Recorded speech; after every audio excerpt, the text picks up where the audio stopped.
નમસ્કાર દર્શક મિત્રો, સ્વાગત છે આપ સૌનું આપની પોતાની યુટ્યુબ ચેનલ મહાસત્તા બનેગા મેરા દેશ ઉપર. મિત્રો, આપણે સૌ સનાતન ધર્મના સંતાનો શનિ નામથી ખૂબ જ ચિંતિત અને સાવધાન રહેતા હોઈએ છીએ. આજનો આ વિડીયો આપને રાહત આપશે, માટે આજનો વિડીયો પૂરેપૂરો જોજો, તેમજ આપના સ્નેહીજનો સાથે આ વિડીયો વહેલામાં વહેલી તકે શેર કરશો. મિત્રો, આવી રહી છે તારીખ 16 મે 2026. આ દિવસે શનિ જયંતિ છે, જેને શનીશ્વરી અમાસ તરીકે પણ ઓળખવામાં આવે છે. આ દિવસે કરેલ પૂજાપાઠ તથા ઉપાયો જણાવશે આપણા આજના મહેમાન નીતા ચૌહાણ. મિત્રો, આ દિવસને ખાસ માનવામાં આવે છે અને શનિદેવને પ્રસન્ન કરવા માટે આ દિવસને સર્વશ્રેષ્ઠ અને અત્યંત પ્રભાવશાળી માનવામાં આવે છે. તો ચાલો હવે આપણે એક પછી એક એમ કુલ 5 અસરકારક ઉપાયો જાણીશું. શનિ અમાસના 5 અસરકારક ઉપાય. પહેલું, પીપળાના ઝાડ નીચે દીવો પ્રગટાવવો.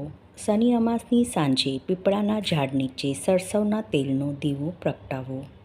દીવામાં થોડા કાળા તલ પણ નાખો. ત્યારબાદ પીપળાના ઝાડની 7 વાર પરિક્રમા કરો.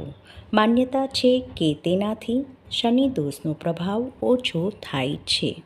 તો મિત્રો, જે આપણને ઉપાય અત્યારે નીતાબેને બતાડ્યો એ ઉપાય ખૂબ જ સીધો સાદો છે અને શનિવાર એટલે મોટાભાગે ઓફિસો પણ બંધ હોય છે.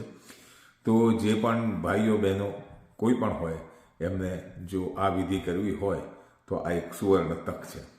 અને હવે આપણે વાત કરીશું એ લોકો માટે જેમને શનિની સાડાસાતી અત્યારે ચાલી રહી છે.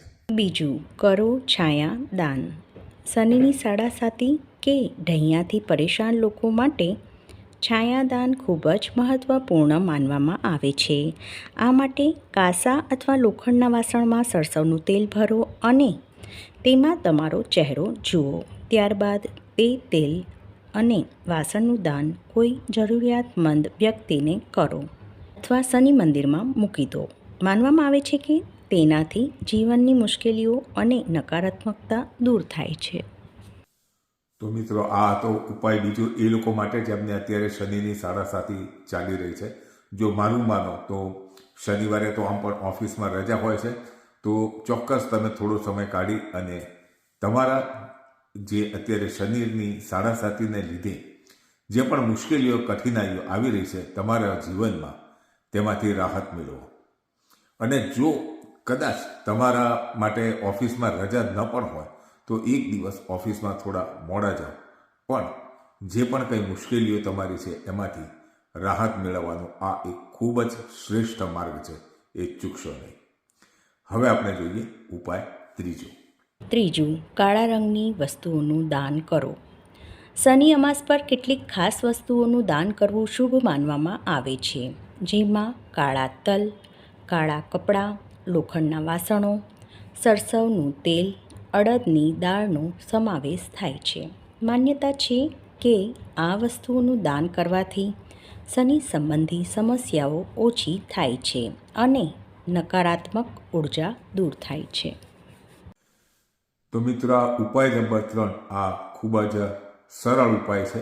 જેમને શનિની સાડાસાતી છે તેઓ પણ કરી શકે છે, અને જેમને શનિની સાડાસાતી નથી તે શનિદેવને રાજી કરવા માટે આ દાન કરી શકે છે, જેથી ભવિષ્યમાં જે મુશ્કેલીઓ આવી શકવાની છે તેની સામે રક્ષણ મળે, એક સુરક્ષા કવચ તમારા માટે તૈયાર થાય.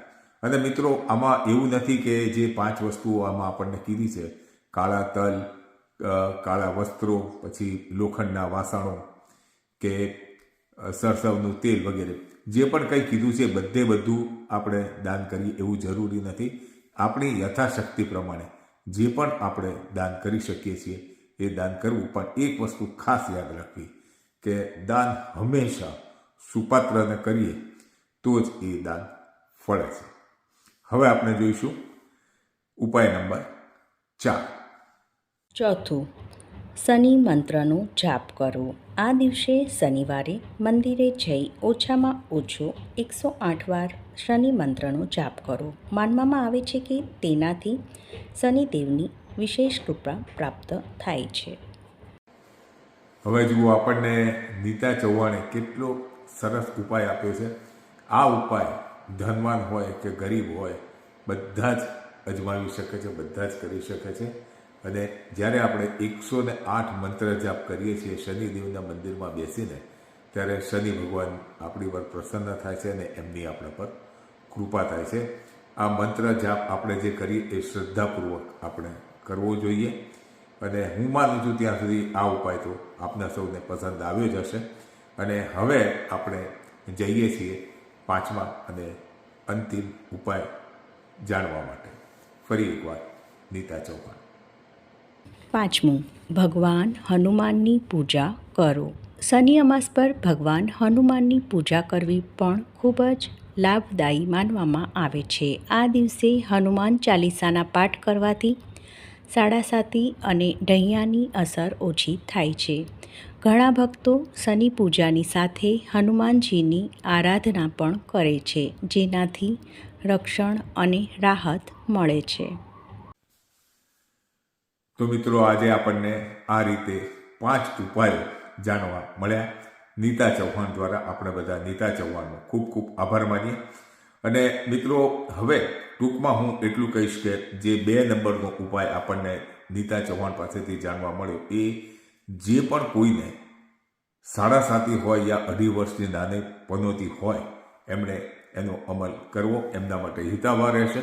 અને એ સિવાય જેમને કોઈ પણ પ્રકારની પનોતી નથી એ સૌને 1, 3 અથવા 4 કમસે કમ એ 3માંથી કોઈ પણ એક ઉપાય કરવો. અને જે 5 નંબરનો ઉપાય છે એ તો બધાય જ કરવો.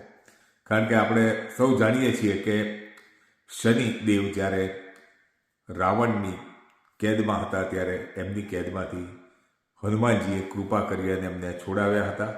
એટલે જ્યારે પણ હનુમાનજીની ભક્તિ કરીએ આપણે ત્યારે શનિદેવ એ આપણને જુએ છે અને એ આપણી પર પ્રસન્ન થાય છે. અને આમ પણ હનુમાનજી જે છે એ ભગવાન રામના પરમ ભક્ત છે. એટલે આ રીતે જો આપણે હનુમાનજીની સેવા કરીએ ને તો એ ભગવાન શ્રી રામને પણ ખૂબ પસંદ આવે છે અને એમની પણ એ પણ આપણી પર પ્રસન્ન થાય છે. તો આ રીતે આપણને બેવડો લાભ થાય છે. તો મિત્રો, હવે આજે પણ કંઈ આજે માહિતી આપણને સૌને મળી છે, એ માહિતી જાણ્યા પછી તમે શું કરવાના છો એ કમેન્ટ બોક્સમાં ચોક્કસ લખશો. અને જે પણ તમારા સ્નેહીજનો છે એ બધા સાથે આ વિડીયો વહેલામાં વહેલી તકે વિદાય લઉં છું. નમસ્કાર, ધન્યવાદ. જય શ્રી રામ, જય શનિદેવ.